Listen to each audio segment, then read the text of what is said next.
for the next 2.5 hours. You're welcome to join, to practice along, or just write in the chat. Options are up to you. But for the time being, I'm going to focus on the class. And welcome. Thank you. All right, everyone, let's get in our rows. Yeah, just pick one of the two. One of the two rows. Yeah, either one will work. There we go. Feet together. Bow. Okay, welcome everyone. Thursday afternoon. This class usually consists of meditation and some Qigong. But the main focus that we want to think about is mindfulness, right? And how that, you might be wondering, how does that equate to Kung Fu? I was just talking with our new student right now about this. We want to be mindful at all times, Kung Fu especially, right? The training is always bringing together our body, our mind, and our breath, right? We're always trying to bring these three things together. When we're practicing Kung Fu, martial arts, Qigong, meditation, even when we're just going through the line at the grocery store, right? We want to be mindful at all times. This is really the ultimate goal. And when you're thinking about it just in fighting contexts, if you're not aware, you're going to be the one that gets hit. If you're not aware, you can't avoid the conflict.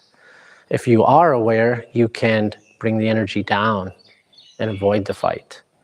Find common ground, use communication, right? I'm just giving little tidbits of the benefits that can actually come through. I think we're all pretty much aware of what mindfulness can do for us, right? And how crucial it is to really living a happy, peaceful life.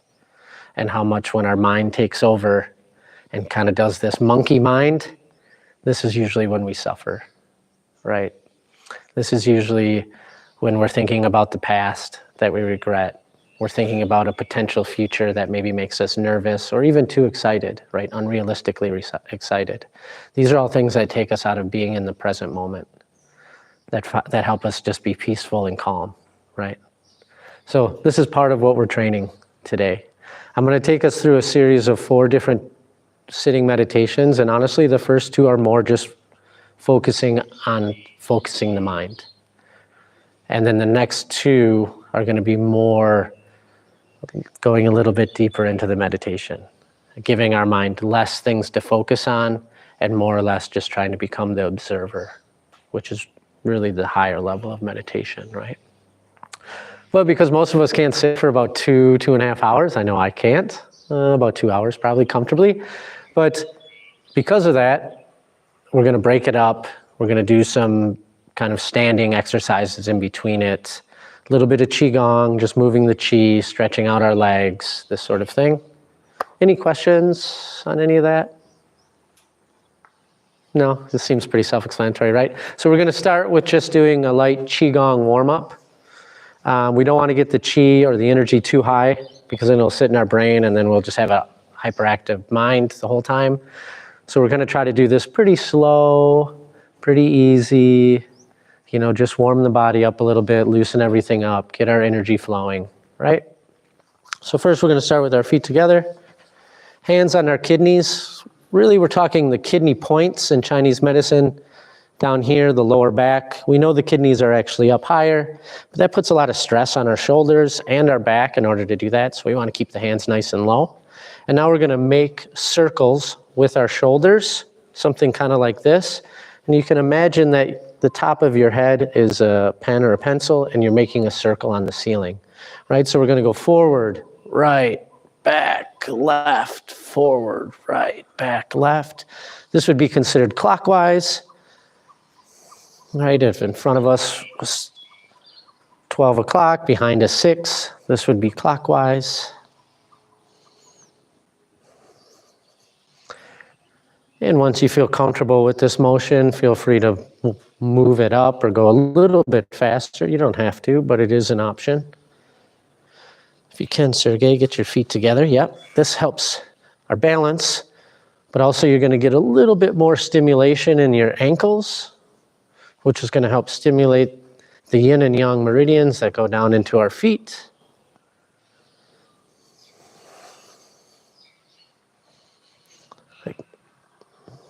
Again, the whole point of this is just to loosen up the body And if qi is a little bit of a foreign concept, you can just think oxygen and blood, right? Oxygen being one of the other ways that qi is described in the kanji, in the Chinese kanji. So you're thinking oxygen is in the blood. By moving by like this, we're moving the blood, we're moving oxygen, we're moving qi through the body. And now rub that area up and down. Give it some nice loving energy. These are our battery packs, our kidneys. And we all know from electronics, when the battery goes out, so does the electronics. So we want to nurture our kidneys, give it some nice loving qi, right? It's okay to smile, right? Enjoy yourselves. And now let's switch, going the opposite direction. So that would be forward, left, back, right, forward, left, back, right, or counterclockwise, or for most people in the world, anti-clockwise. Just us Americans, we like counter.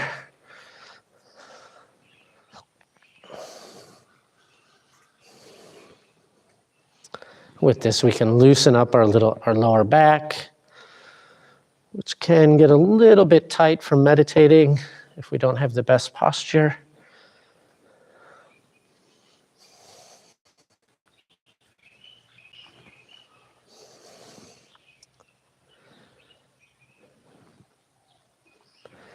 And now bring your right hand out onto the left side of your chest. And we're just going to make circles here, stimulating this area. So one, we're stimulating the upper body. We're also getting part of the lung, part of the heart here. But we also have quite a few meridians that run through this point. We have 3 yin meridians that start right in this area that go into the hand. You have your lung, your pericardium, and your heart. As well as you have several yin meridians that are coming up.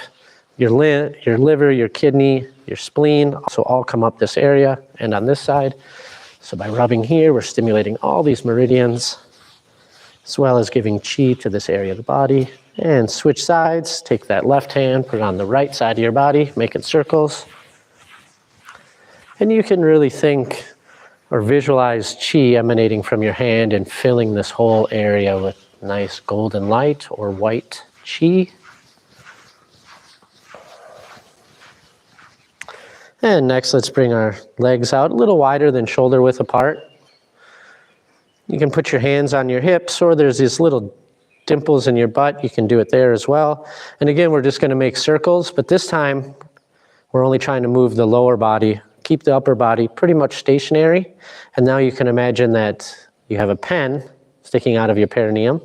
A little awkward, I know, but you can just kind of imagine it, and you're trying to make a circle on the ground, right? So we're going to start again, forward, right, back, left, going in this clockwise position, right?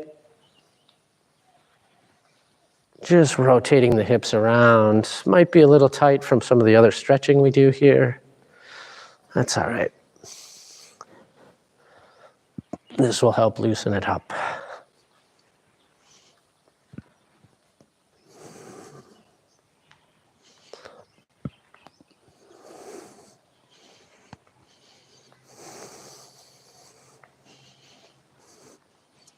And now rub along the side, and then keep rubbing all the way till you get to the sacrum. This is a very important part. Not only is this the other side of the lower dantian, it's also the sacrum chakra. But there's quite a few nerve endings that come to this area. There's also the Wei Lu point, which is one of the gateways on the back. We want to open these points up. Not only on a spiritual level, but just even on a health level. All right? And now we're going to go the opposite direction. So forward, left, back, right, forward, left, back, right.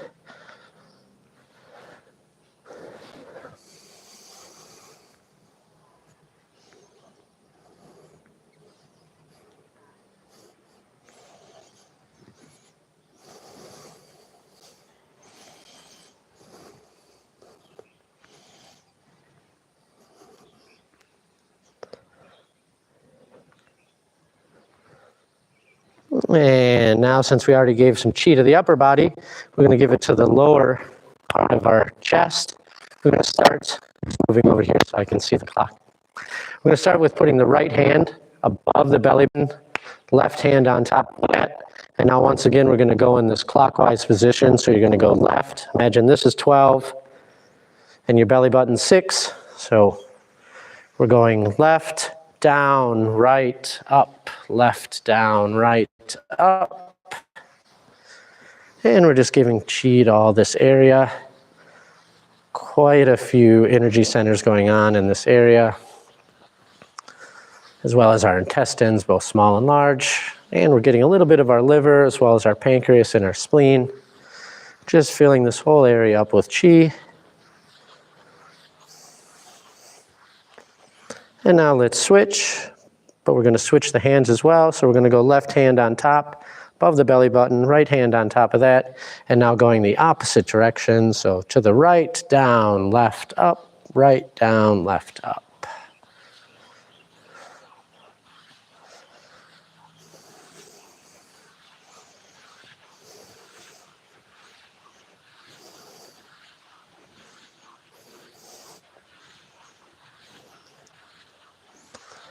All right, next let's bring our hands together. You can bring your feet together as well. This works on your balance, but it's not necessary. Push out, then go up. Get a nice extension and release. Now we're just going to come down and make circles. Push down, go out. Just go up to the front. No need to bring it all the way back. That puts a little more tension on the shoulders than is necessary. So just bring it to the front and then just bring it down, right? And when you're coming out, make sure to really extend the arms, right? So I'm extending, coming down, extend. Keeping those fingers nice and interlaced.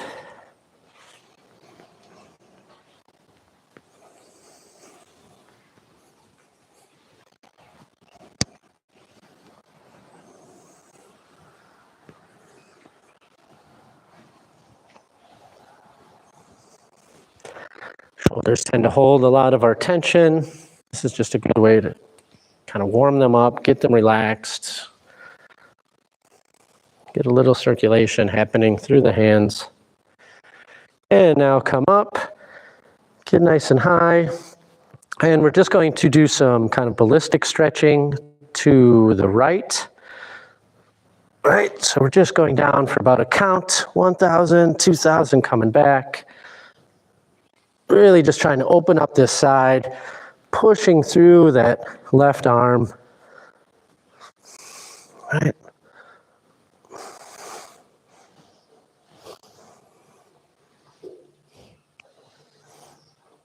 And now let's go to the other side.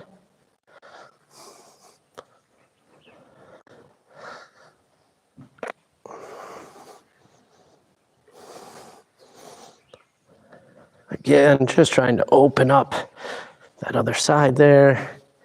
And now let's do the same thing back. Again, really bend from the upper and middle parts of your back. Do not try to put too much pressure on your lower back here, right? So we want to avoid something like this. And we just want to get nice and tall, really reach for the ceiling, and then bend, right? Should feel that in the middle, upper parts of your back. It's okay if you can't go back that far. We're just trying to loosen this area up.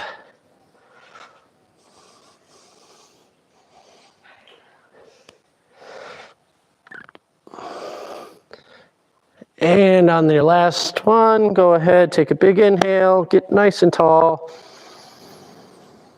And on the exhale, bending forward.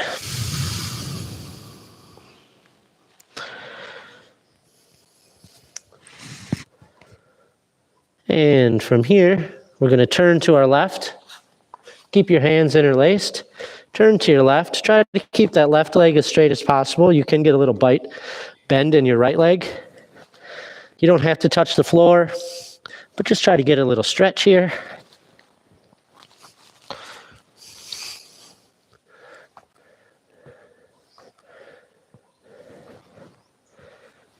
And now switching, going to the other side.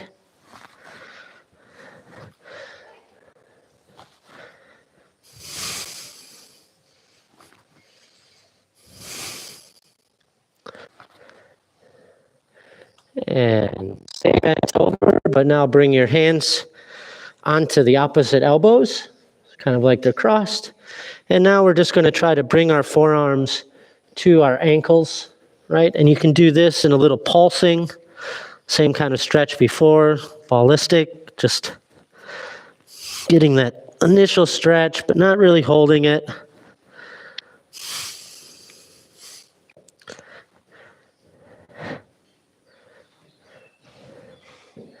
And come out of the stretch. Go ahead. Now we're just going to kick our legs loose a little bit here.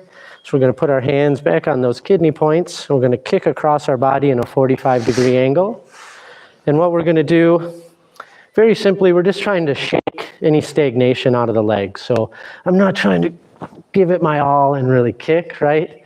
We want to keep that chi down, right? So just start by leading with the heel, right? So chamber up the knee and kicking out just across your body, right? So if you have the square, you're kind of kicking towards those corners, right? We have the squares on the mat.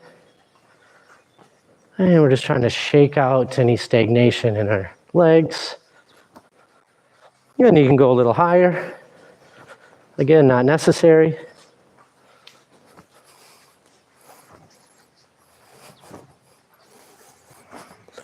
And now we're going to point the toes. Again, start down low. Nice and easy. And you can go a little higher.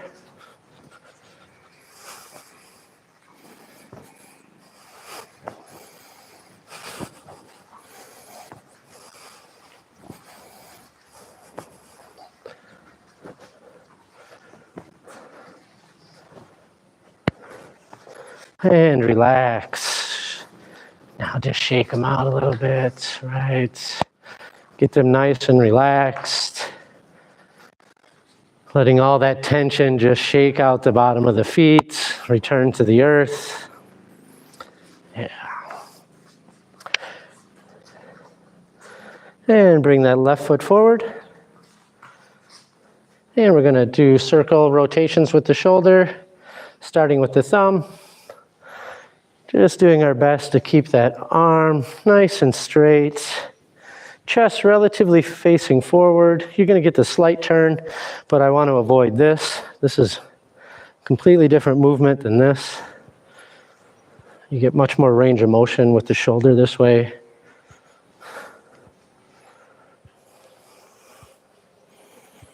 And the more relaxed we can be, the more the blood flows, the more the oxygen flows, the more the chi flows.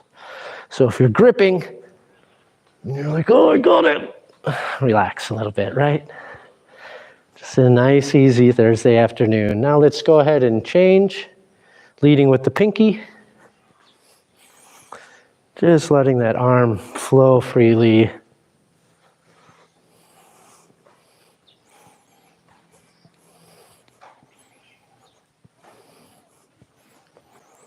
And let's switch sides. Again, starting with the thumb.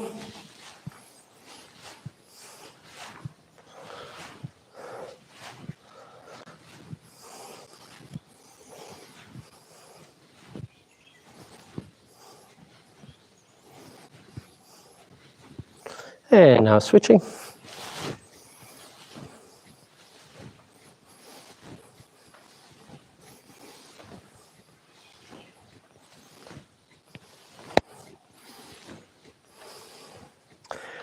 And a little stand straight, little in and out.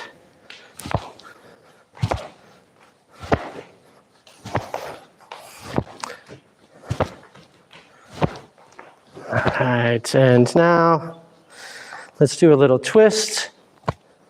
If you can, let those arms hang freely, and then they can hit you on the traps and hit the kidneys behind. Stimulating your kidneys as well as the gallbladder.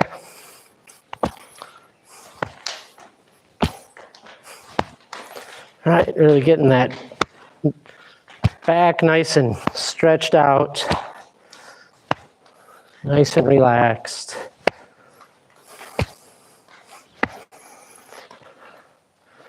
All right, shake everything a little bit.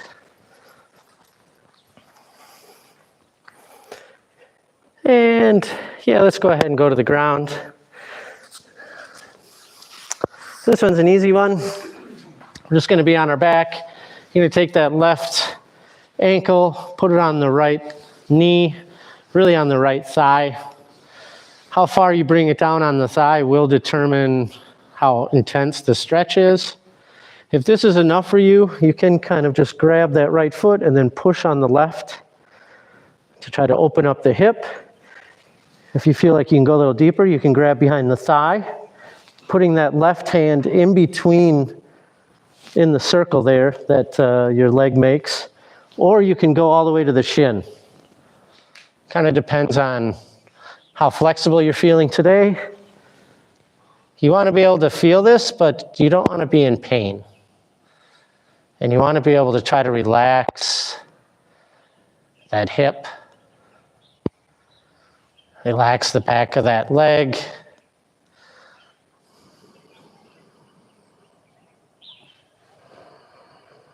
Using your exhale to relax. You can even tell your muscles to relax. It's not going to hurt. They might not always listen, but it certainly isn't going to hurt. And the more you do it, the more your body will get used to it. And then over time, they actually will listen.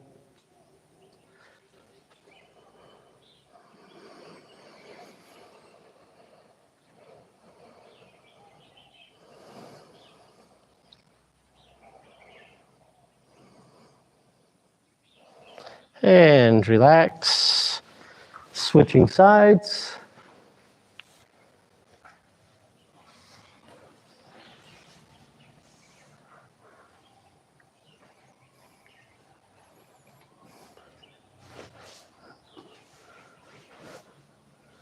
Through, yeah. Everyone's looking pretty good.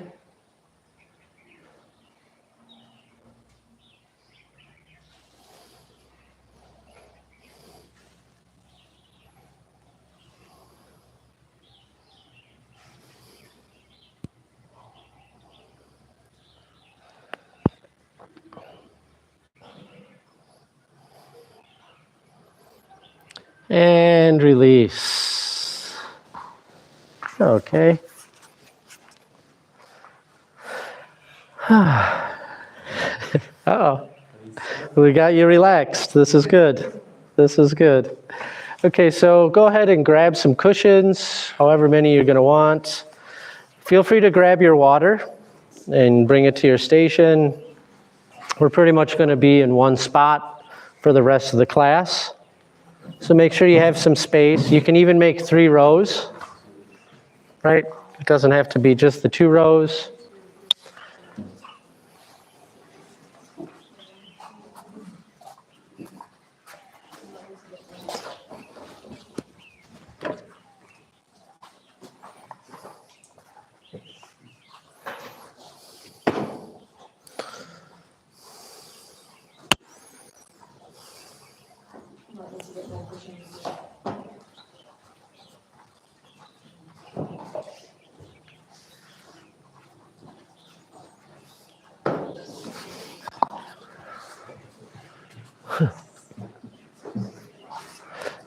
You may want to inch up a little closer so you don't end up being in the sun, right?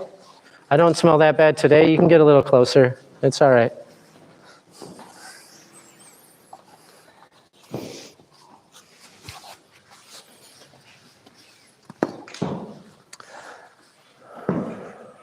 So a couple things I will say. I'm just moving again so I can see the clock. So as far as sitting posture, you're welcome to sit any way that's comfortable for you. I do recommend, in general, you're going to want your hips above your knees. This usually requires more cushions. You know, if I'm up like this, it kind of forces my knees to come down. You certainly don't have to do it that way. And in the beginning, it can be a little awkward. The way to do that would be to bring your foot in one, then the other one in, not to cross them over. Once you cross them over, it's going to be difficult to get into this kind of position. Your knees are not going to come down when you're crossed over, basically. But we all have to work with where our body is, right? So the reason that we want the hips over the knees is it makes the hips rotate forward. And then this makes the back nice and straight. So it takes the pressure off our lower back. Is it mandatory? No. Look at Steve. And I bet he's been meditating like this for a long time. Steve's sitting in a kneeling position, which is also completely acceptable. But if you look at his spine and you look at his hips, they're in a wonderful position. His hips are right, his back is nice and straight. What we want to avoid is this kind of rounded back. One, it makes it more difficult for the energy to rise, but two, it just creates a lot of pain on the lower back. And then usually what happens is we have to use other muscles to compensate, and a tight body generally leads to a tight mind, right? It's very difficult to relax our mind when our body is tense. And we can probably all think about a time that we were in pain, and the last thing we could do was relax, right? So that's just a very extreme example, but this is a real example of how the body's tense and then the mind cannot relax. So ideally we want to be in this relaxed scenario. Now I'm also going to mention, if at any point people want to sit on the ledge anywhere around here, feel free. I would recommend even bringing a cushion because it's not the most comfortable ledge. And if you have a bony butt, it's even less comfortable, right? So, but if you do sit on the ledge, put a cushion here and then sit on the edge. And if you notice, my hips are in line, but are actually a little bit above my knees, which then makes my back be able to be straight compared to if I'm like this. This is really difficult. The chi's trapping. It all gets trapped right in here. I can feel it. I can't breathe very well. I'm going to have to chest breathe. I won't be able to belly breathe. Obviously, I'm showing you guys examples of extremes here, but I see it all the time. So if you do sit up here, try to sit somewhat on the edge. Avoid this. One, it's not level back here. And two, at this point, again, I'm not really allowing for the energy to flow. I'm relaxing in a way that isn't necessarily the best for me to breathe. We want to be up like this, right? Okay, enough of the basics. I know some of you have been meditating for a long time, so probably completely unnecessary and a little redundant, but I just wanted to put that out there. Again, don't be afraid to use the ledge. Don't be afraid to be the first one, especially if you notice some pain. Okay, for this first meditation, it's almost more mind training, right? We're going to build up, or we're going to give our mind a lot to work on, and then with each round, we're going to give it less and less to focus on, to the last round where we're just observing, which is really the goal, right? So this is a form of shamatha, or calm abiding. So you want to pick a point on the floor, roughly 2 feet or half a meter, depending on how you measure things. It's about the same distance. So we want to lightly gaze at this point. We don't want to be so focused that we start to see double and triple. Ideally, we want to kind of have this light gaze, but we're giving our mind something to focus on, right? I still want my chin to be slightly tucked in, but I don't want my head turned down like this. This is going to, again, restrict the flow. So we want to be nice and tall, and I'm just gazing down. The other reason that we don't want to do this is the gazing down actually quiets the mind, right? If you're looking down at an angle, this tends to bring the thoughts down a little bit. Every little trick or technique we can to help us, especially in the beginning. As you get more experience, they're not so useful, but in the beginning, it's very helpful, right? So here we are. And now we're going to start to breathe in a count of 5 and exhale a count of 7. If that's too much for you, inhale a count of 4, exhale a count of 6. The point being we want to exhale 2 longer than we inhale. This again also helps quiet the mind, right? So big exhale, inhaling, 2,000, 3,000, 4,000, 5,000, exhaling, 2,000, 3,000, 4,000, 5,000, 6,000, 7,000. Inhaling,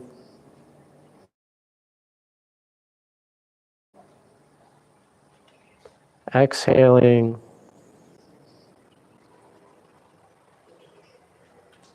inhaling, exhaling, and continuing in this fashion.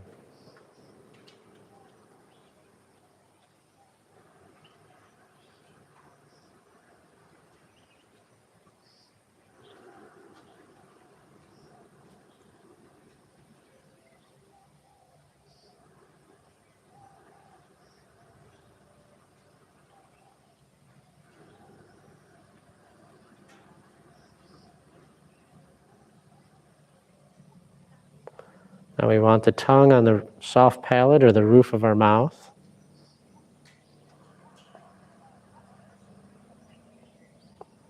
If you can belly breathe, this is best.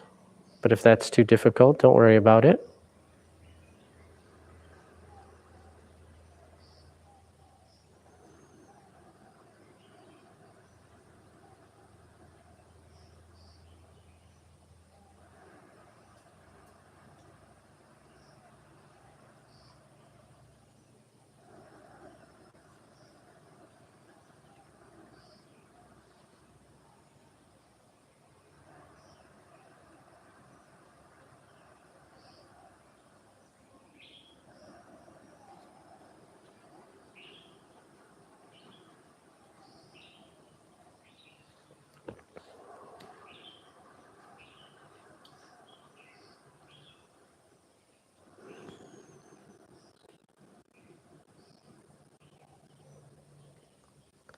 Once you get comfortable with the breathing, really use your awareness to pay attention to your body as well. Feeling the rising and falling of your chest or belly as you inhale and exhale. Also observing any other sensations that may be arising.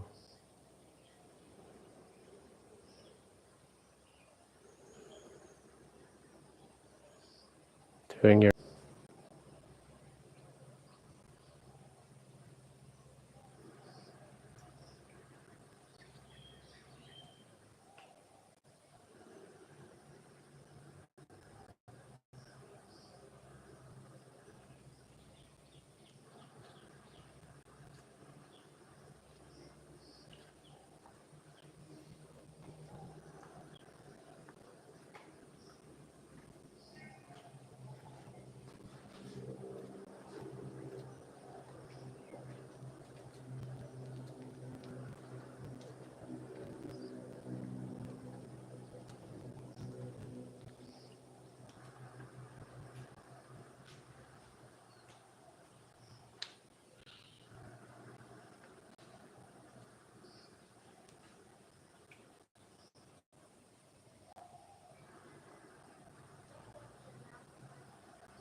Again, if you find yourself trailing off into a thought, just say to yourself, thinking, and bring your attention back to that spot in front of you, back to the breathing, 5, 7, back to the sensations of your belly or chest as they rise and fall.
you can begin to come out of the meditation.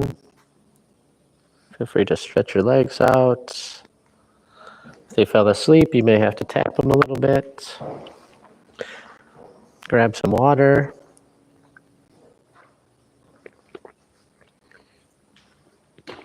So hopefully this has gotten everyone into a little bit deeper state. And we're just going to build on this. So as we go, I might not go into full explanation on why we do everything, because I may just be focusing on the technique itself. But if after class or in the next however long you're here, you want to ask some questions, please do. I love to answer or talk about it. It's one of my passions, right? So when you're ready, stand.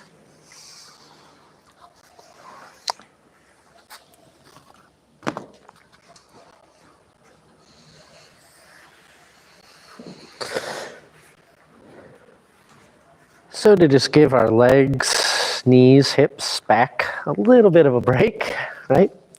We're just going to do, a little Qigong, a little Qigong massage, right? So we're just going to stimulate different areas, improve qi flow,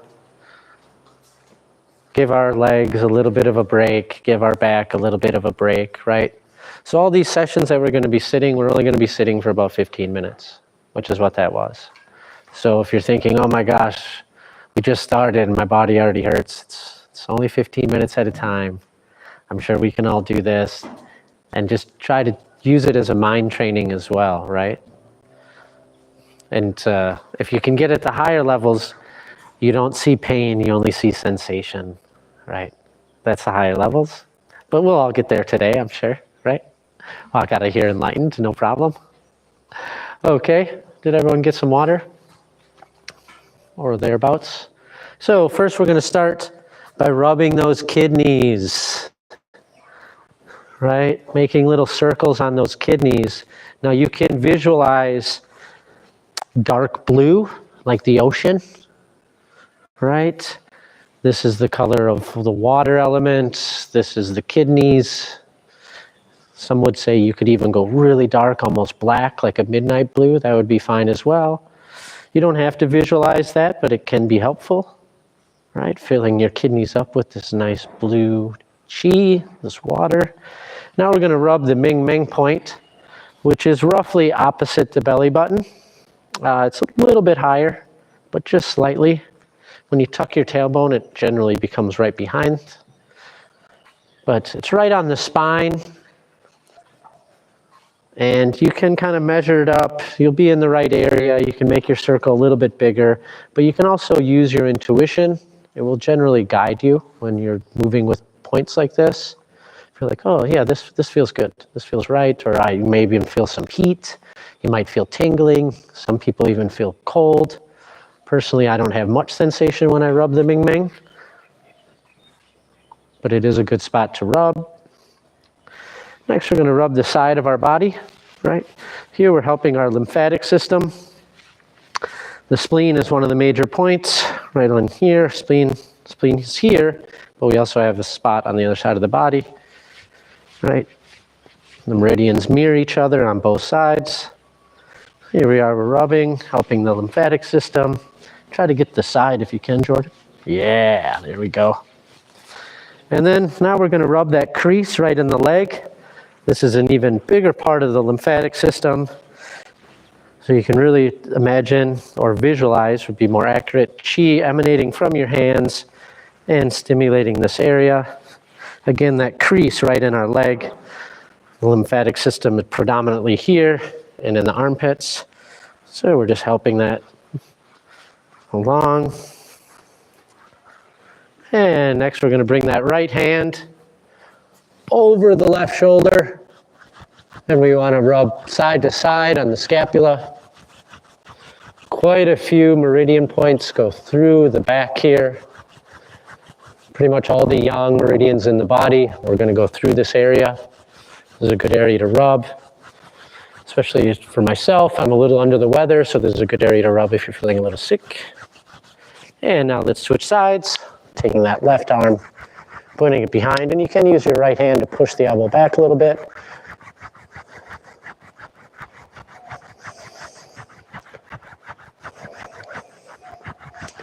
Again, just light massage, getting the qi flowing in our body. Next, we're going to stimulate the yang meridians in the arms and in the hands.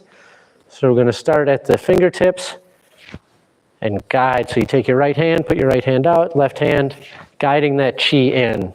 So the yang meridians generally start in our fingers or the thumb, at least the ones in the arm, and they're coming into our body on the top side of the arm here. So we're just increasing this qi flow. I do suggest really trying to get the fingertips, since this is where they start, so by stimulating that. But if not, we're going to do another practice that will help that. Now let's turn the arm over, palm up. And now we're stimulating the yin meridians, which run on the inside of the leg, or inside of the arm. You can also visualize any stale, stagnant qi getting pushed out your arm and going into the ether. Right. And now switching sides, left arm up, palm down.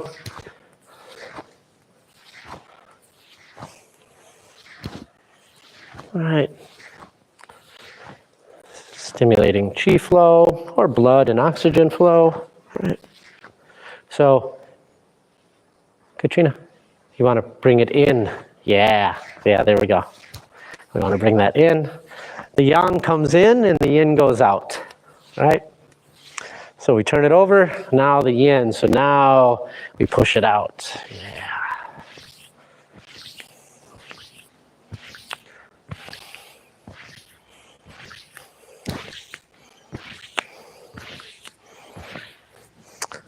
And next we're going to stimulate the tips and the insides of the fingers. Again, this is where the meridians begin and end, depending if they're yang or yin. So we want to really rub along that, get into this little webbing, and then just guide it up the forearm. Right, so just run those hands. Try to get the edges of the fingertips. Yeah, not too much of an exact science. We're just trying to stimulate this area. By stimulating the ends or the beginning, you're stimulating the whole meridian. So this is always a benefit. So you want to get the fingers, right? So you're just doing this and rubbing it on top and then guiding it up. Yeah. Right, just try to rub it along top, get in the webbing. And now let's switch sides. So now we're taking the left hand, rubbing it on the right.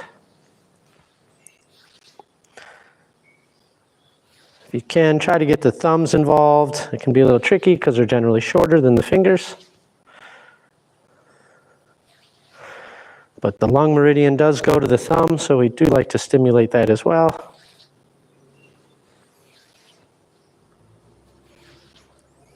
Right.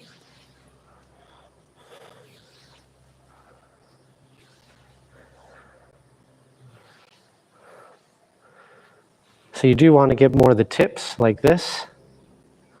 Yeah, so when you're doing this, you're not really getting the tips, which is where the beginning and the end of the meridians are, which are usually pretty big points. All right, and let's shake it out. Yeah, shake it a little bit, right? A little up and down, a little side to side. Yeah, a little all around, right? That's all right, wiggle the whole body. That's okay to smile. It's okay to have fun, right? We want to loosen it up a little bit. We've just been sitting. We're going to end up sitting some more, right? So get that body a little loosened up. There we go. And we're going to do a little massages, some more. Now we're going to stimulate the face. We're going to start with this point. Right here is the corner of your eye. And if you just go a little bit, there's a little indentation, right? And we're just going to make circles here. If you make a big enough circle, you will hit, I believe, gallbladder 1.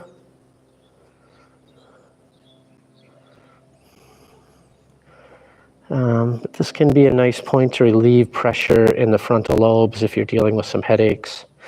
No guarantee it'll take it away, but in general it relieves the pressure.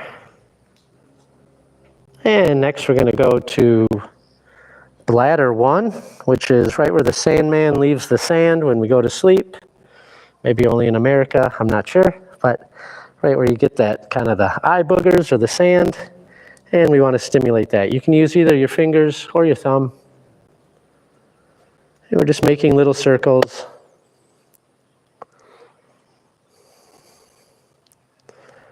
Again, if you notice, this is bladder 1, so here we are, we're stimulating a lot of the meridians again. The beginning and end points seem to be major points of focus. And next we're going to come down to the nose, and when you go just a little bit out, there's your cheekbone, and just under the cheekbone there, right? And this is large intestine 20, which is the end of large intestine. So again, a good point to rub. This can be good if you're feeling some congestion, especially with this cold weather. This can help open up your sinuses.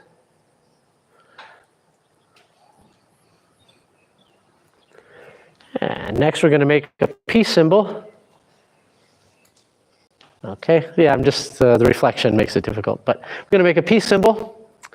We're going to go on the right side of our mouth, and we're just going to go to the right to left, right? Don't worry about coming back. We'll do that with the other hand. Maybe you're wondering why we're doing this. Well, quite a few points here. Not only on the Du and Ren, or the governing and conception vessel, which is the microcosmic orbit, which is here and here. We also have quite a few meridians that wrap around the mouth. They don't necessarily stop. They might wrap and go up to the eye. They might wrap and go over here, like large intestine or liver, right? And let's switch sides.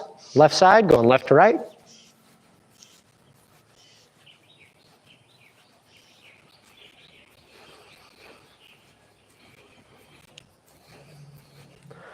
All right, next, let's rub our ears, and mainly the back part of your ear with your thumb or your knuckle.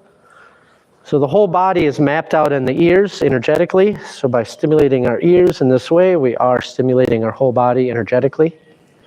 Oftentimes, that's why acupuncturists will needle you in the ear. Sometimes it can be easier to get that point in your ear than other parts in your body. That would be the same point. Now take a finger and go on the inside of your ear. Really stimulating all of that, clearing out all that earwax. Kind of joking. Hopefully there's none in there. But definitely stimulating the inside of the ear. And next, make that peace symbol again. And we're just going to go on either side of the ear. And you really just have to worry about pushing up. Let gravity do the work to take you down. Again, quite a few meridians start and end right in front of the earlobe here. And they run back behind the ear as well. So we're stimulating really the whole body and all the meridians in the body through this massage.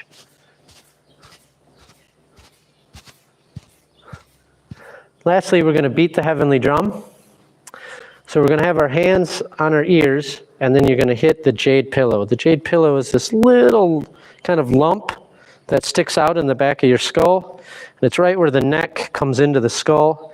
And you should have this, what is it, orbital bone, something like that. It's a long medical name, and my medical vocabulary is not that great. But this is the point where we're going to smack. So you're going to put your hands on your ears, so you won't be able to hear me, which is why I was telling you before. And then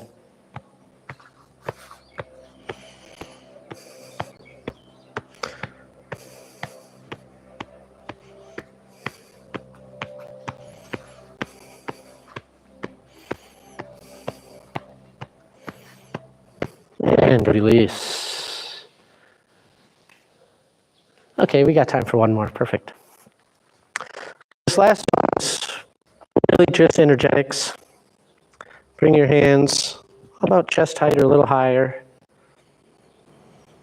Visualize in your hand a ball of golden light chi, right? Golden, like the sun. And we're just going to comb our head or brush our head with this chi. We don't have to touch our face. We don't have to touch our head. But I really want you to visualize this chi penetrating through the skull into your brain, and then your hands coming down your neck, gathering up whatever chi wasn't absorbed, and we're just keep doing this. Now you may feel a lot of sensation here. This is good. If you don't, that's okay. Over time, continual practice, I can pretty much guarantee you will. But we want to visualize that golden chi penetrating our brain, penetrating our whole head. This is a good way to give chi to your head that's somewhat indirect, and so it doesn't create so much pressure, doesn't necessarily bring a lot of chi up into the head and make the mind really active.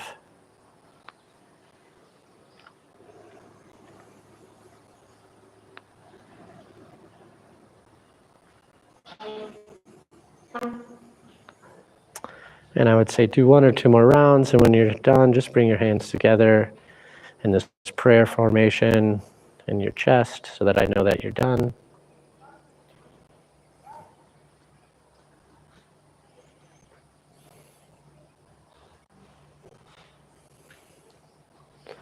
Okay, great. Let's go back to sitting. Feel free to, like I said, feel free to bring your water over to you. Have a sip of water pretty much whenever you need it, right? It is a little bit colder this time of year in Thailand, but it's still very hot. It's still very dry. The water just gets sucked out of you, so make sure to hydrate. You know, you don't have to wait for me to have a sip or to say anything. So for the next meditation, we're going to be sitting in the same, but our breathing is going to be different, our focal point is going to be different, and our eyes are going to be closed. Right? But again, we're only going to be sitting for about 15 minutes. So everyone can do this. I feel fully confident in that. Right? So we're going to start with our eyes closed.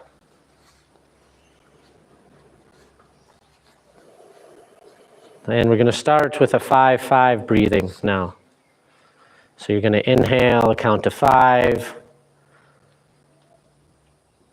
Exhaling, a count to 5. Inhaling, a count of 5, 1,000, 2,000, 3,000, 4,000, 5,000. Exhaling, a count of 5, 2,000, 3,000, 4,000, 5,000.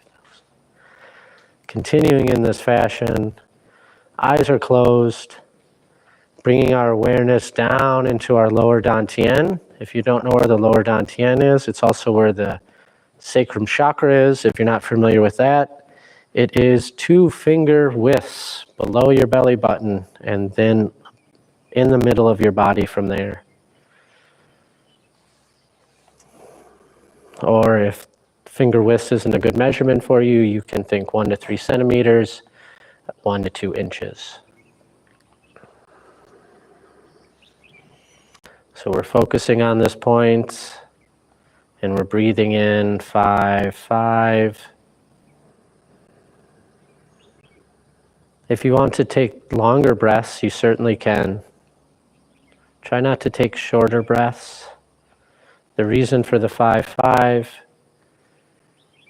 is if you can do about 6 or less breaths per minute, you heighten your level of awareness in your body drastically by about 10-fold, or so the sages say, right? But that's the science that we're going off of. So we want to have this nice breath, nothing forced. Breathing from the belly if we can. Focusing on our lower dantian, or you can just think focusing on your belly.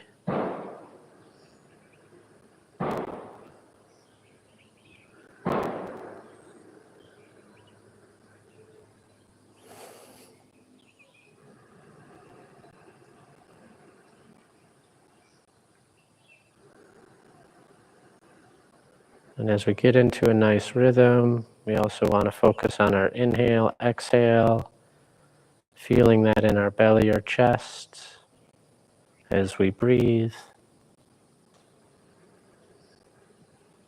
being aware of all the sensations in our body, doing our best not to label or identify those sensations, but just to be aware of them. This is true for any external sensations we might be getting, sounds, smells. We don't want to think about it.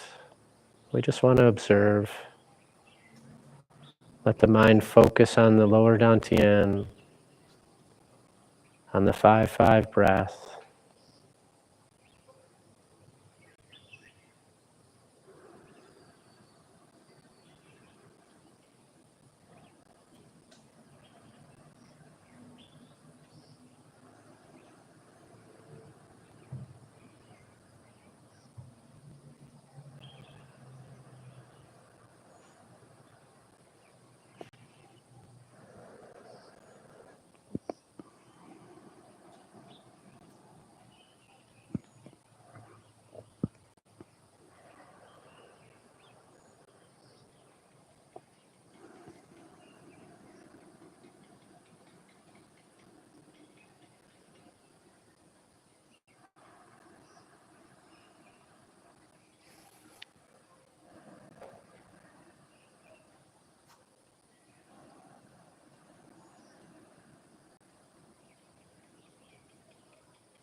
Again, if you find yourself trailing off, chasing thoughts, just say to yourself, thinking, and gently bring your mind back to focusing on the 5-5 breath, your lower dantian, feeling your chest or belly rise and fall as you inhale and exhale.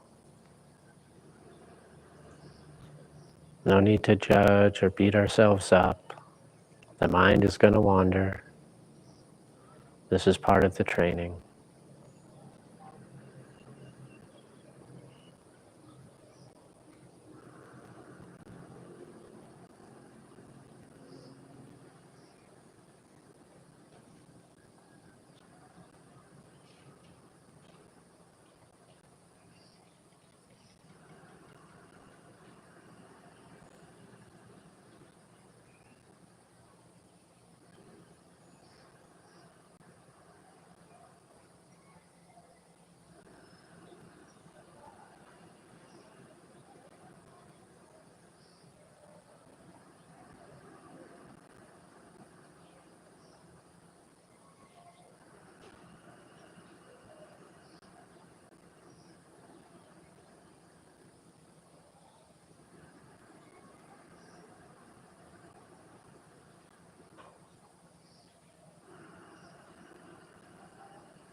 Really try to focus on any awareness you may be feeling in your body.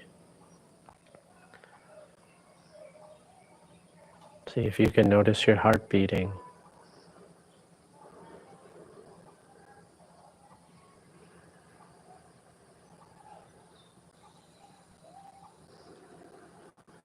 Or any other sensations that may be occurring inside of you. No need to identify or label, just simply observe.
And you can go ahead and come out of the meditation, slowly opening your eyes, stretching out your legs,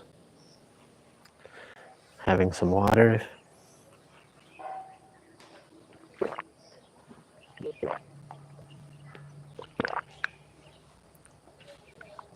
So there we really focused on bringing the energy more inside, right? We're going to continue with this, kind of going a little bit deeper, hopefully with each one.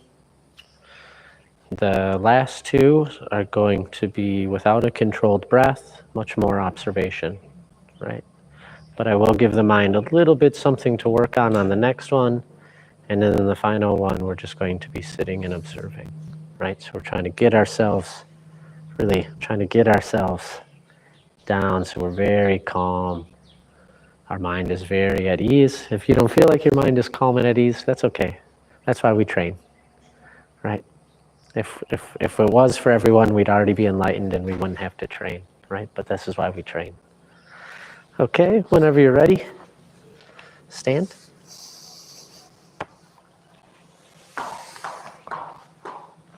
By all means, get the feeling back in your feet and your legs. Don't feel like you have to stand up just because I stood up. If your legs are asleep, we don't want you to fall over, right? You know, give them a good pat, right? It's okay. That's not going to disturb our chi too much, but it will help us stand, which is important.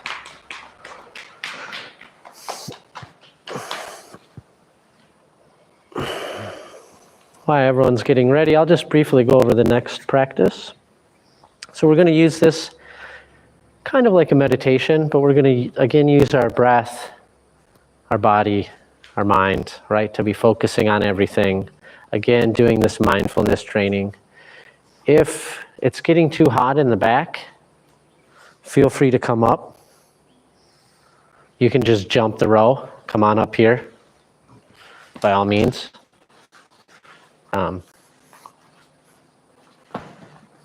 We can make sure that the camera's focused on me. If you don't want to be in the camera, don't worry about it. Yeah.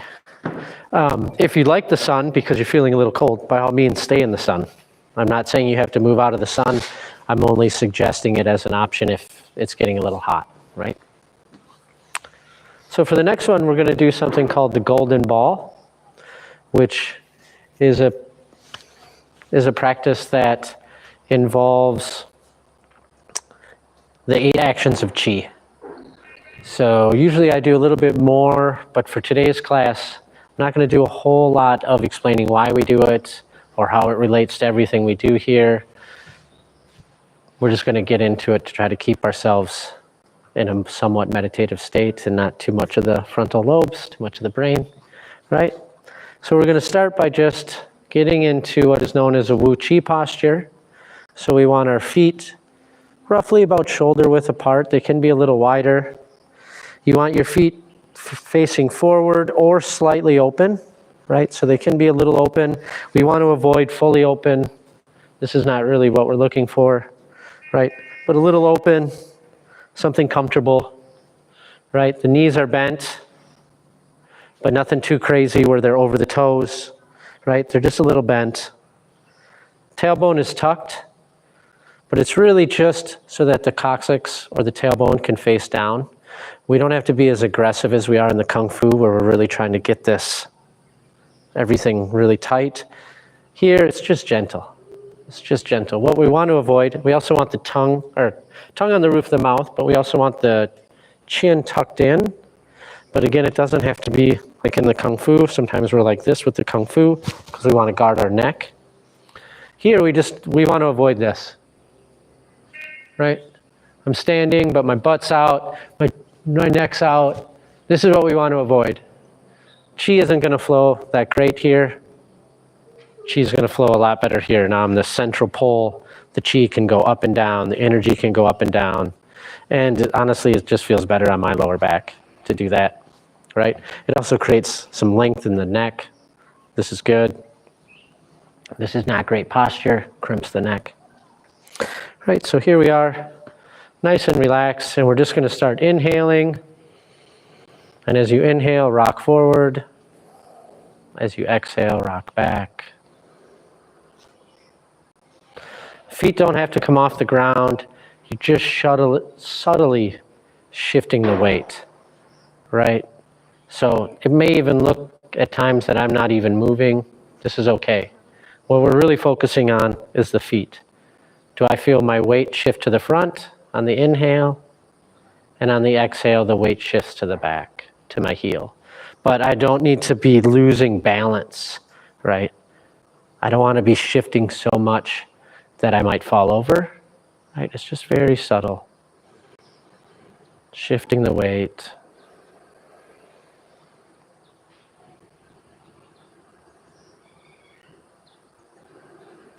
And now we're just going to go through kind of the gathering of the ball and going through the 8 actions. So first we're going to start with gathering the chi. Bring your hands out and gather the chi. All right? And then we're going to flow the chi out on the exhale.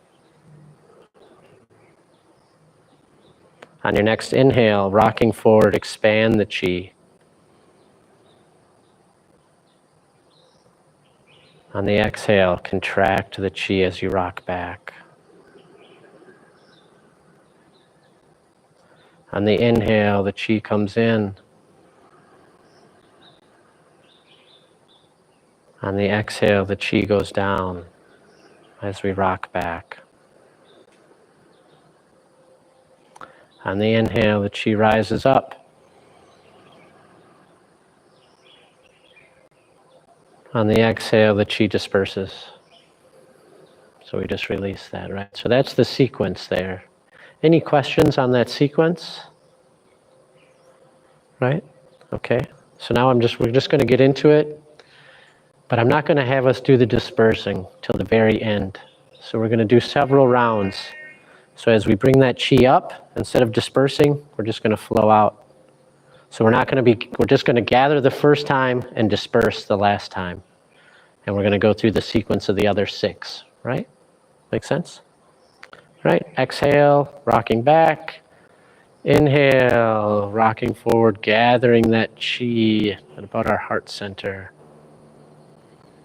Got that ball of chi. On the exhale, we're going to push out or let the chi flow out as we rock back. On the inhale, we're going to expand that chi, making sure your hands are always facing each other. As you exhale, rocking back, condense that chi or contract. On the inhale, the chi flows in as we rock forward. On the exhale, the chi sinks down as we rock back. On the inhale, the chi rises as we rock forward. And on the exhale, the chi flows out. Right? Normally we would disperse, but we're going to just keep going. Inhaling, the chi expands as we rock forward. Exhaling, the chi contracts as we rock back.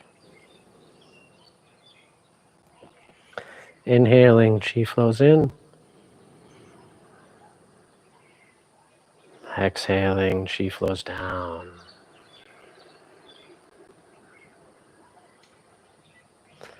Inhaling, rocking forward, the ball rises or the chi rises. Exhaling, chi flows out as we rock back.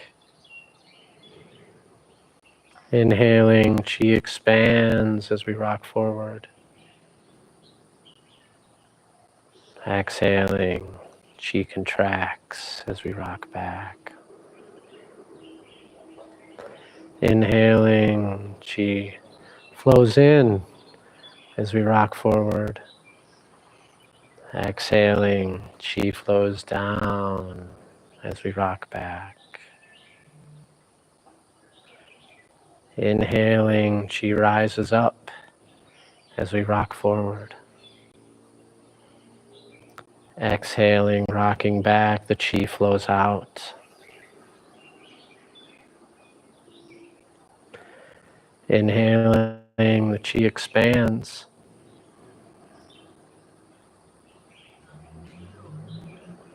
Exhaling, the Qi contracts as we rock back.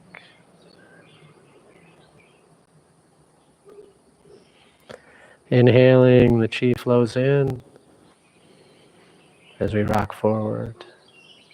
Exhaling, the Qi sinks down as we rock back. Inhaling, Qi rises.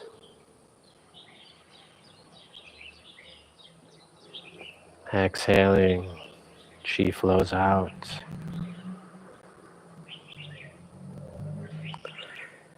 Inhaling, Qi expands.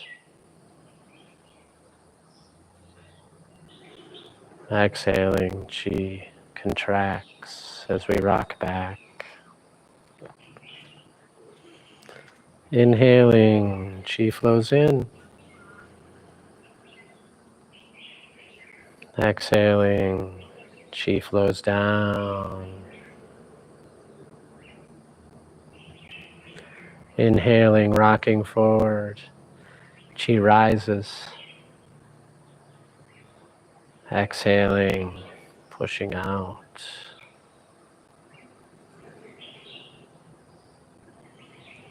Inhaling, Qi expands. Exhaling, Qi contracts as we rock back. Inhaling, Qi flows in.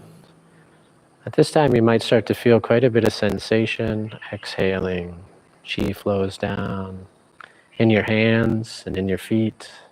If not, that's okay. If you do, this is a good sign. Inhaling, Qi rises up. Exhaling, Qi flows out. Now, if at any point you want to move at your own breath and it's different than mine, feel free. Inhale, expanding. Exhaling, contracting. Inhale, Qi flows in as we rock forward. Exhale, rocking back, the Qi sinks down. Inhale, rocking forward, Qi comes up.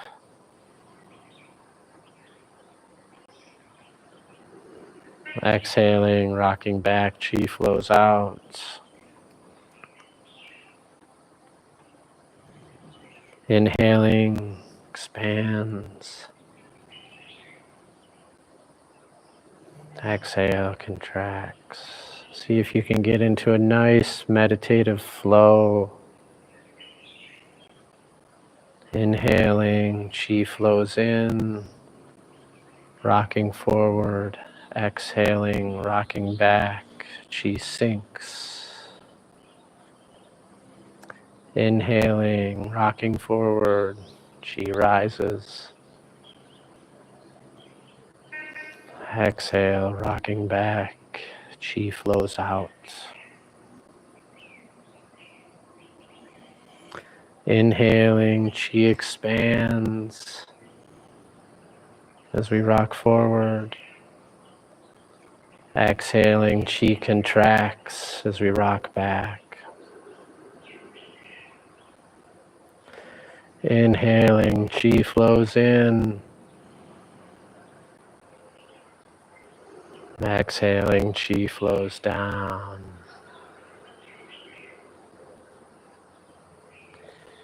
Inhaling, rocking forward, the Qi rises. Exhaling, the Qi flows out. Inhaling, Qi expands as we rock forward. Exhaling, rocking back, the chi contracts. Inhale, chi flows in as we rock forward. Exhale, chi sinks down as we rock back. Inhale, chi rises up. We're going to do 2 more rounds. This is the starting point right here. On the exhale, flowing out. Inhale, rocking forward, chi expands. Exhale, rocking back. Chi condenses or contracts. Inhale, chi flows in as we rock forward. Exhale, chi sinks down as we rock back. Inhale, chi rises up as we rock forward. Exhale, last round.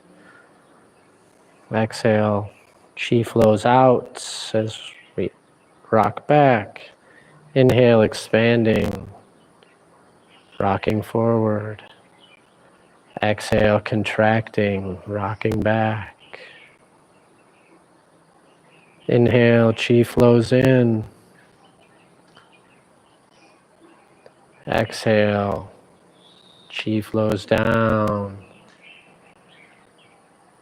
Now on inhale, chi rises. And on the exhale, we're going to disperse the chi into our lower dantian. So just putting your hands over your lower dantian, palm over palm. And now just take 2 or 3 breaths here, focusing on the lower dantian.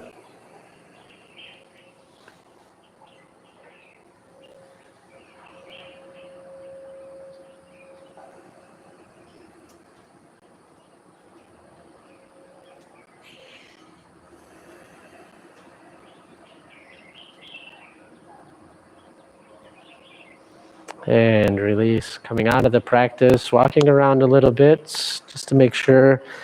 There's a tendency for a little pooling to happen in the feet when standing, especially if you're not used to it. You might get a little burning. This is okay. Over time, it goes away. Just in the beginning, it can be a little intense. So while you're doing this, I am going to talk a little bit, but you can just listen while you're walking around. I'll give a little bit of explanation about what's happening there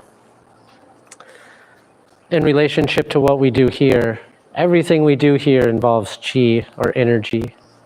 From the Tongling in the morning, right? We're rising, gathering chi, sinking chi down, dispersing it into our lower dantian, right? That's the second Qigong form we do. The first one, we're gathering, and then on the exhale, we're sinking. So this is a continuous theme. Even in the Samchian, I'm gathering the chi, and now I'm shooting the chi out. I'm pulling chi back in, and I'm condensing it right here. I'm releasing, right? Inhaling again, chi is rising up, going out, coming in. So it's this continuous practice. Now in the beginning, we're just working on doing the physical movements accurately. But as you get more advanced, you start to move from more of an energetic body. And you're really trying to get the energy through. Xuanyang, same thing, right? The cross. Qi is rising. On the inhale, on the exhale, we're sinking that chi back down. Inhale, the chi is rising up.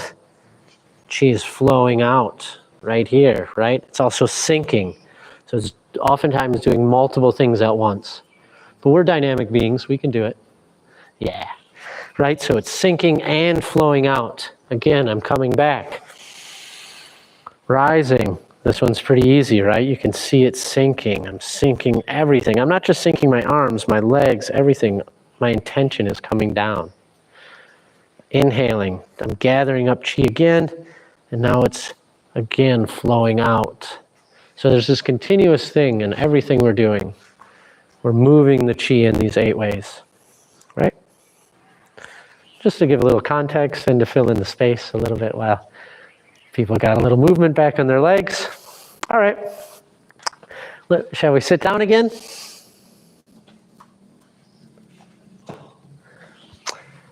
Now we're running out of shadow space, but you can come closer. I have plenty of room here.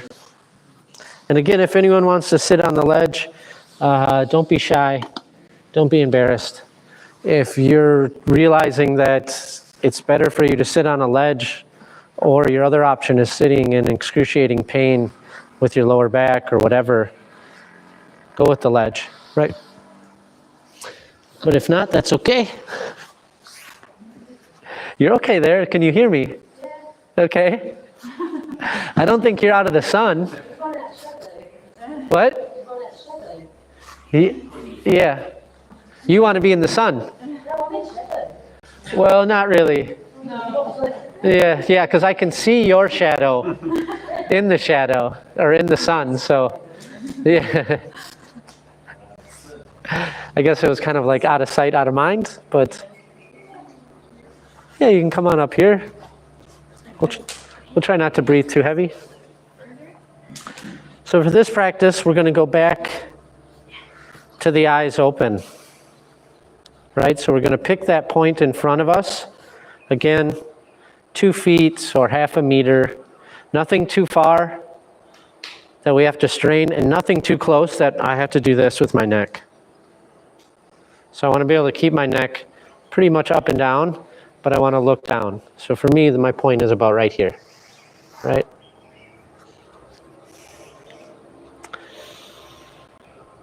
But instead of doing any kind of special breath, we're just going to observe our breath, right? So you're going to look at this point.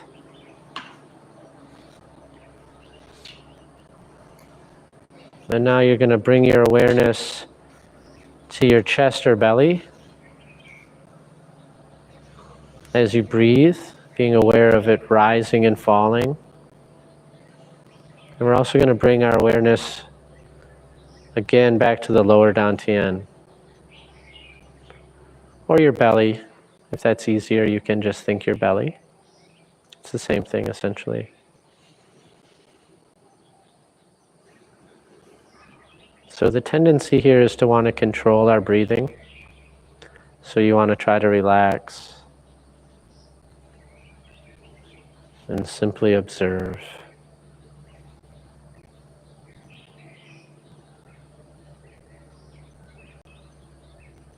Right, so we're focused at this point. Our breathing is just natural.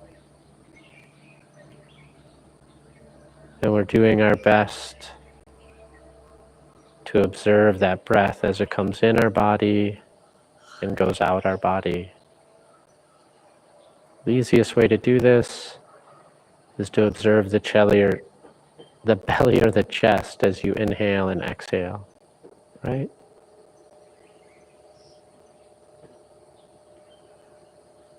Now this is a little bit more difficult because we're giving the mind less things to focus on. So inevitably your mind will probably wander.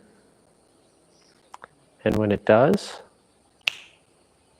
just think to yourself, thinking, and gently bring your awareness back to that point in front of you, back to the rising and falling of your chest and belly as you inhale and exhale.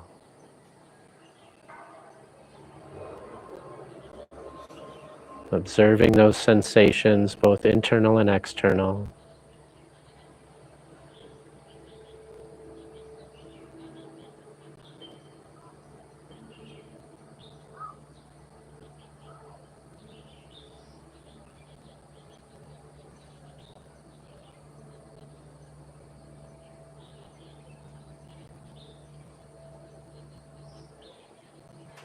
Seeing if you can get quiet enough to hear the rhythm of your heartbeat, or the movement of your blood.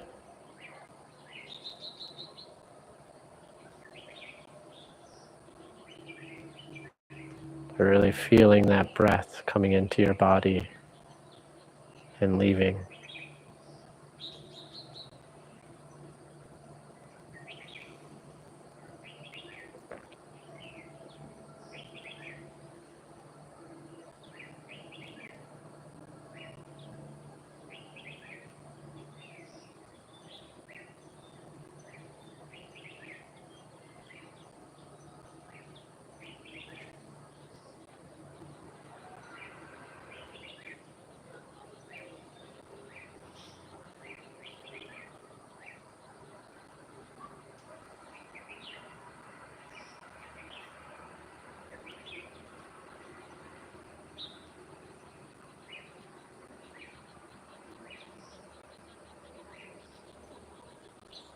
And once you have that under control or able to rest in that, you can start to scan your body for any tension, any areas you might be gripping or holding on. And just do your best to release and relax, while still paying attention to that point in front of you and the rising and falling of your chest and belly.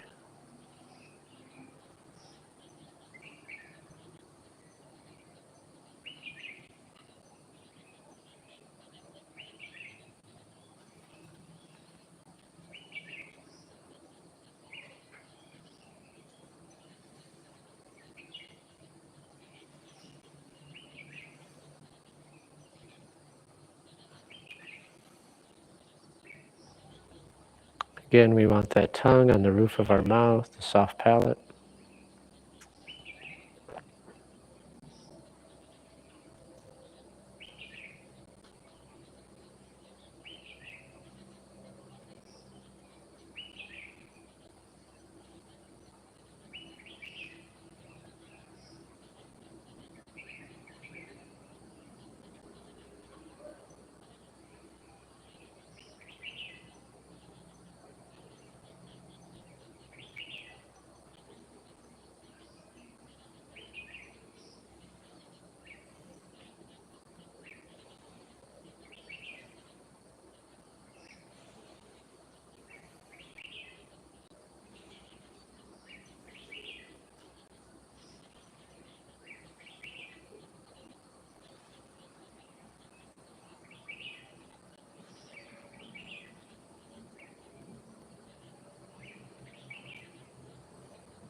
Again, if you find your mind wandering, just gently bring it back. Say to yourself, thinking. Bring your awareness back to that point in front of you on the floor. Back to feeling your breath come in and out, the rising and falling of your chest and belly as you're breathing. Observing any sensations without identifying or labeling them. Just simply observing them.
And go ahead and come out of the meditation.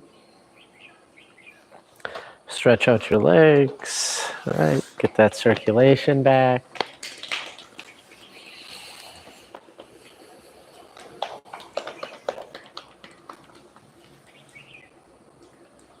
So you can maybe see the trend on where we're going, taking away all the things that we were using to kind of focus the mind and bringing that focus on simply observing.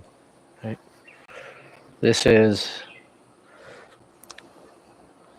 I don't necessarily like to use the word higher level or lower level when talking about practices or meditation, because it's all useful mind training, but generally these are kind of the higher levels of meditation where you're simply observing.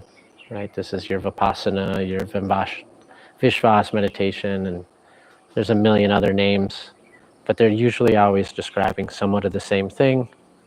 You're observing, right? For the last one, we'll do with our eyes shut, but first, we're going to stand, right? And we're going to do just the first practice of Zhang Zhuang.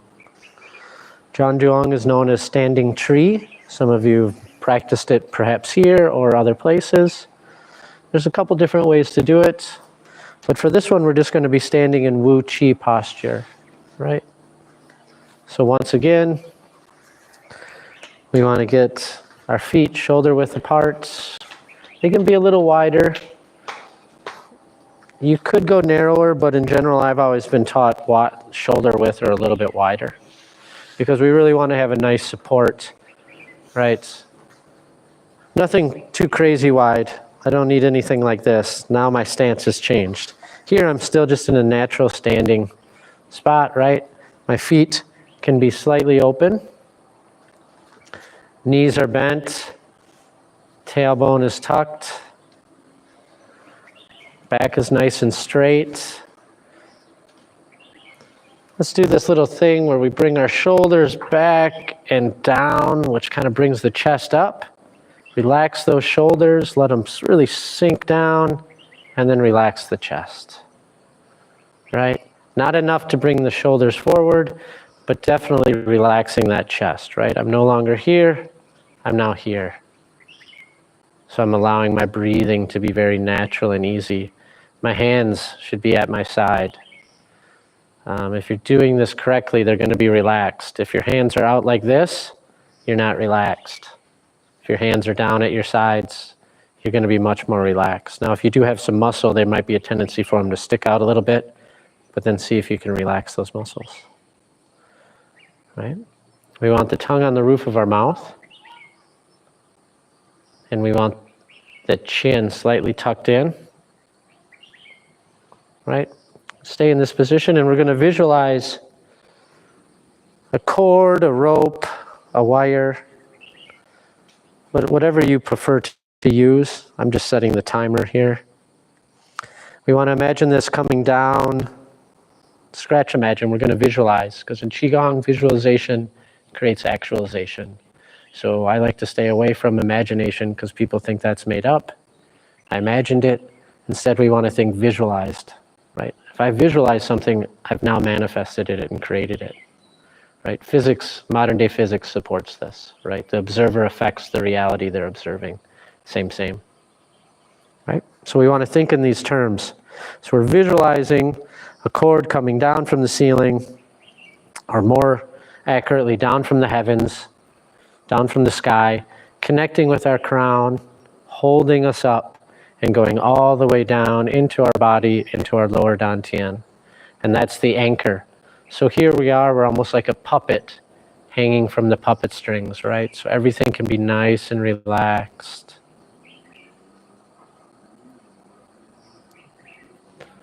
And we have our tongue on the roof of the mouth. Right? I may come around and make some slight adjustments, but everyone's looking pretty good right now.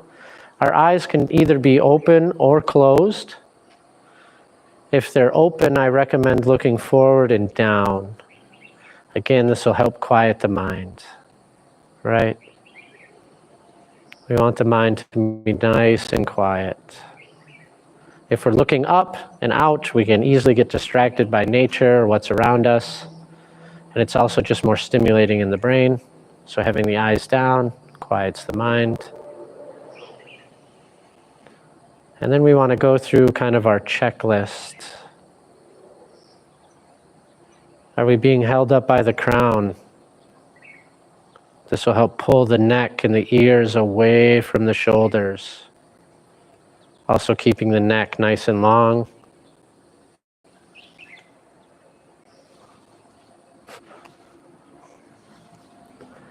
Right? And then are we relaxing the muscles in our face? Right? Is our tongue on the roof of our mouth, the soft palate? Is our chin slightly tucked in, making sure our neck is nice and long? Are our shoulders relaxed? Right? Letting them sink deep into the sockets. It might even feel quite a bit of sensation. Oftentimes this is because we're gripping our shoulders all day, every day. And when you release that tension, a lot of blood flow, a lot of qi flow starts to occur. And it can be quite a powerful sensation. A little uncomfortable even. But if you teach yourself to relax, it'll become more and more the standard and not the exception. Are our arms hanging loose from the shoulders? Are our elbows relaxed? Our fingers should probably curl up a little bit if they're relaxed. They're not going to want to stay straight. Is your back straight? Is your tailbone facing down? Again, nothing super aggressive here, but definitely want it facing down. This helps the chi flow up the spine. Are my thighs relaxed? Even though my knees are bent, can I relax those thigh muscles? Let the structure of the body do most of the work. Right? Are my calves relaxed? Now visualize your feet sinking into the earth. And from your feet, you're growing roots into the earth, all the way down to the center of the earth.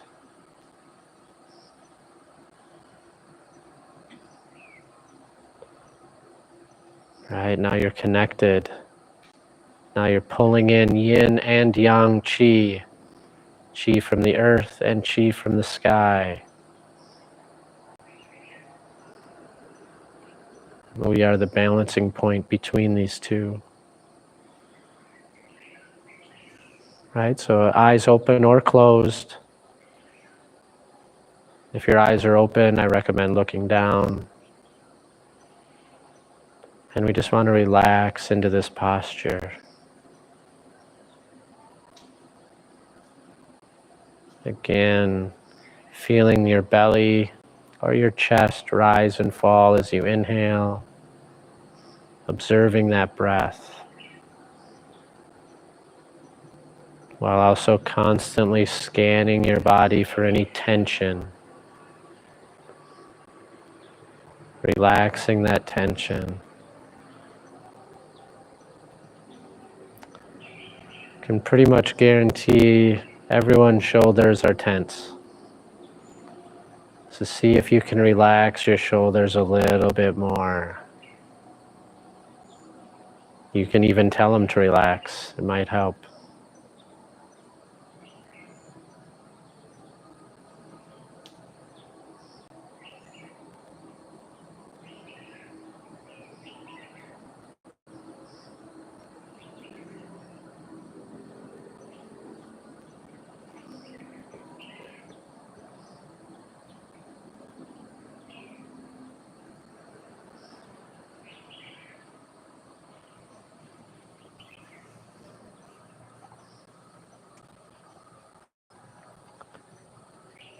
If you can, just pull in your chin a little bit. It's kind of up like this. Just down. Just down. It doesn't have to be in. Just really relax those shoulders. Yeah, they don't have to go all the way back. They can come a little bit forward. Yeah. Let those arms hang loose. Yeah, it's okay if they touch. Yeah. Maybe feel the difference there. Yeah.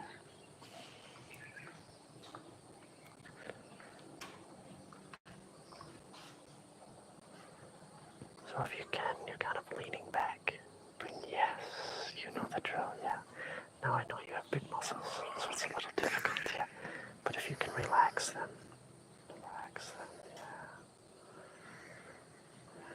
Do the best you can. Nice work.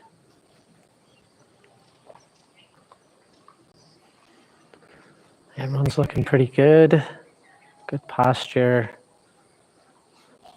Again, if you find yourself going off into a thought, chasing some reality that already existed or is yet to exist, anything that's taking you out of being here now, just go back through the checklist, right? Bring your awareness back to your breath, back to that cord hanging from the sky, holding you up, making sure that head is nice and tall, those shoulders are nice and relaxed.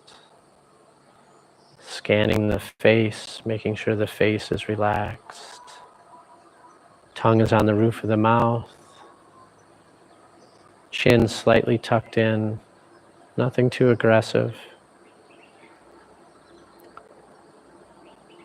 Right. Arms hanging loosely from the shoulders. Back is straight. Chest is relaxed.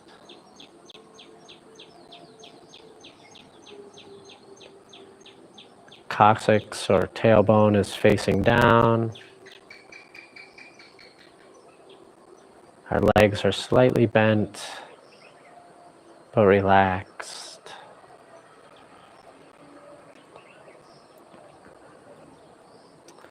We want to do our best to be as still as possible here. There's quite a few benefits that come from doing the standing tree.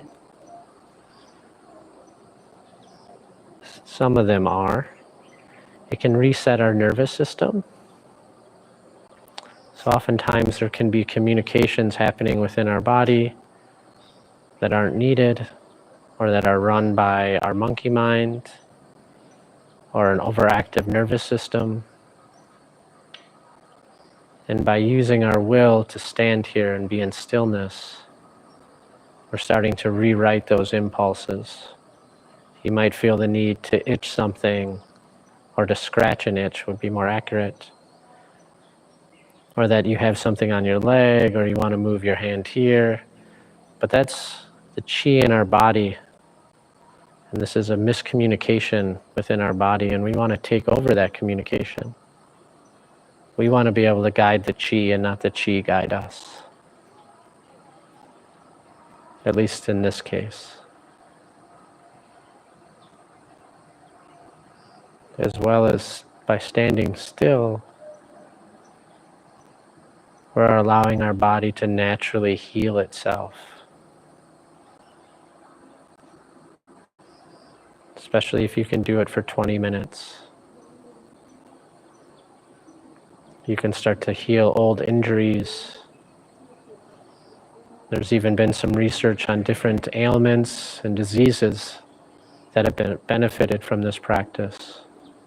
It's a very powerful practice. Even though it's very simple, we're just standing here.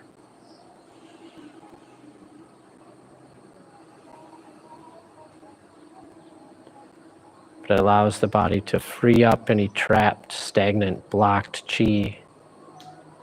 And then that gives us more chi to access.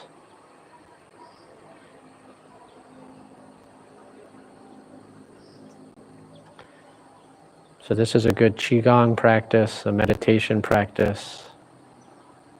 Can also help you gain inner strength, inner power, which is a big part of Kung Fu.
Again, just keep bringing that awareness back to your breath, back to scanning your body,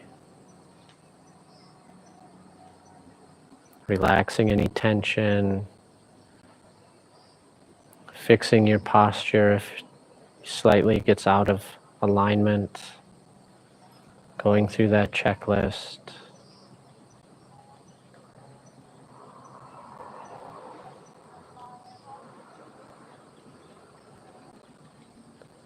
And just observing any sensations that may be occurring inside of your body or even outside of your body. But we really want to focus internally if we can.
At this point, you might start to feel all sorts of sensations in your body, some welcomed, maybe some not so welcomed, but do your best to just observe them, not identify it as pleasure or pain.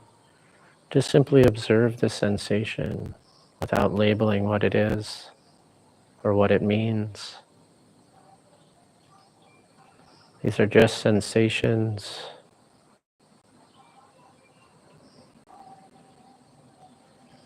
Try to use your breath to relax, sink into the posture even more, letting all your worries or concerns of the world just drain right out your feet into the earth.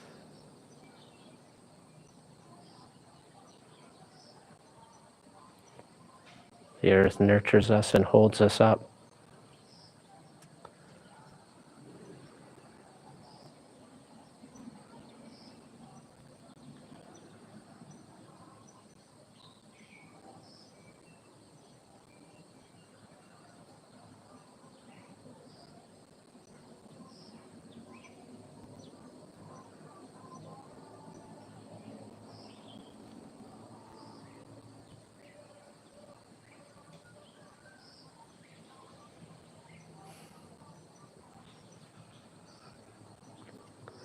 This is not an easy practice. You guys are doing great. It's hard to stand still, especially if you're not used to it.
A bit longer. You're almost there.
also want you to walk around a little bit.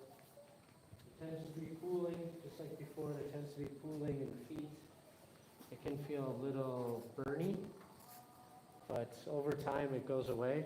I talk from personal experience, but in the beginning, there's definitely a burning sensation, and it can be quite intense, but just know that that's normal. That's not anything to get too freaked out about or concerned. It's just part of it. It's kind of the way the body is recalibrating itself. But like I said, it doesn't take that long, and the sensation already goes away. And these mats tend to make it a little bit more for whatever reason, but on tile, most people don't have any kind of burning for whatever reason. Yeah, please feel free to go get some sweatshirts. It gets a little chilly once that sun starts to go down. And once you get whatever it is that you'd like to bundle up or get your water, we're going to return to the mats for the last meditation. There's really no rush. I mean, we want you to sit down, but make sure you grab some water, make sure you grab your jackets. I don't want to rush anyone's mind. We still want to stay in this nice, relaxed state, because we're about to all be enlightened. So, or at least that's the intention. We'll see how far we get, right? Feel free to keep walking around. Probably all the more reason to do it, but I know that's not the answer you want. Right.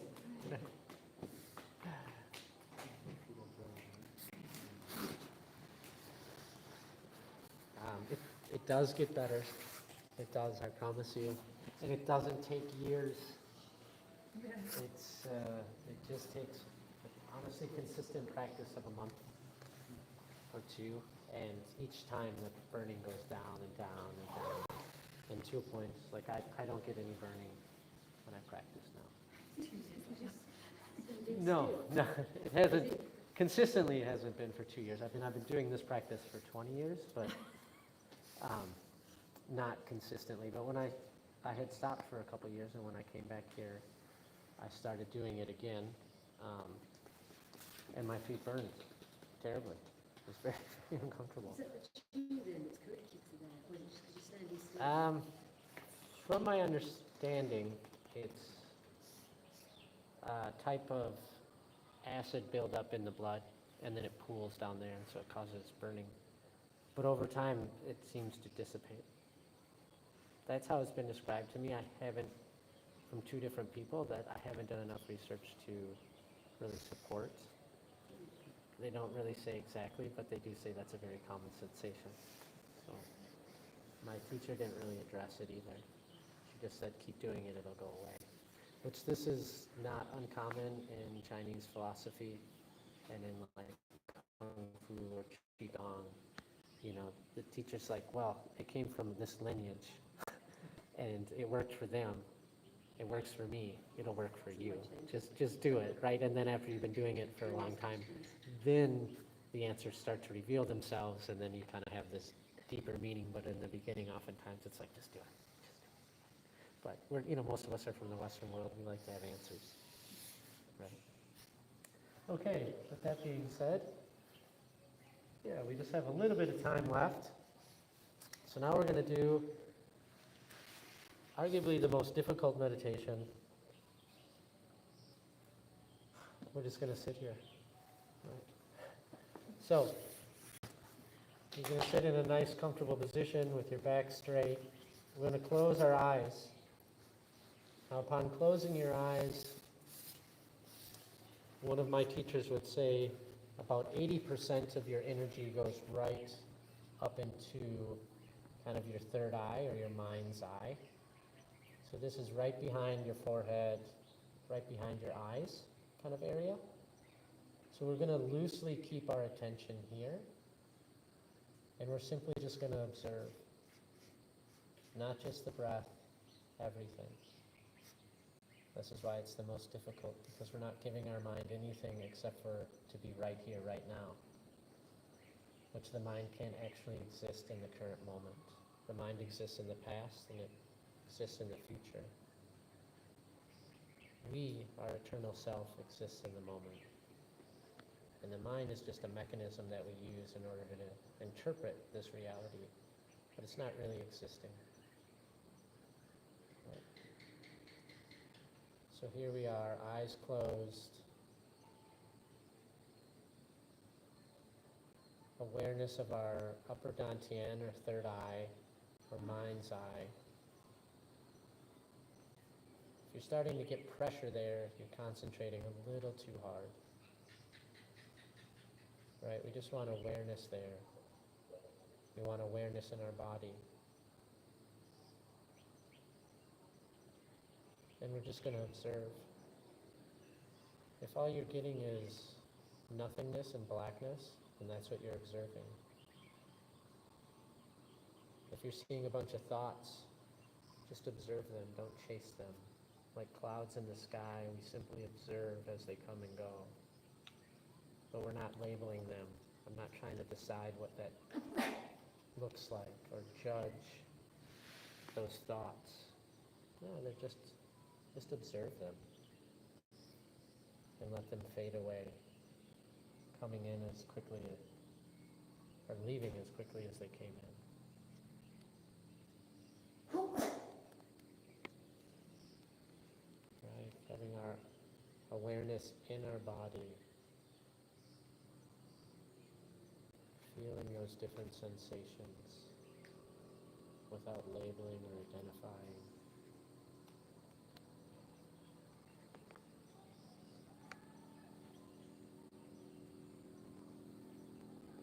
Being aware of that rising and falling of your chest and belly, maybe hearing your heartbeat, maybe feeling a pulsing. It really doesn't matter, we just simply want to observe. And every time you catch yourself thinking, just bring it back to the awareness of your third eye or mind's eye. Try not to use your imagination to imagine anything. Just simply observe, being that which is beyond just this reality, but our eternal self, being the seer.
go ahead and come out of the meditation.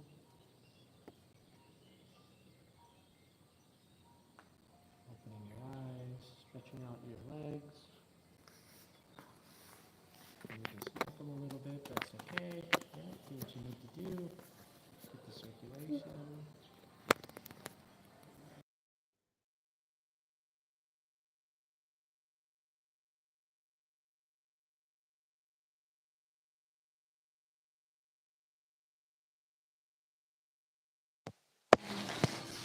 I'm not sure it's working, but yeah.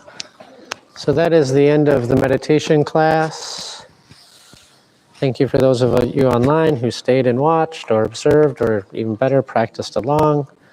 Every week it's a slightly different class, so we always encourage you to join and meditate along and become enlightened just like the rest of us, right? Thank you, and have a good one. And everyone else, let's stand, right? I really thank everyone who showed up today. Appreciate your energy.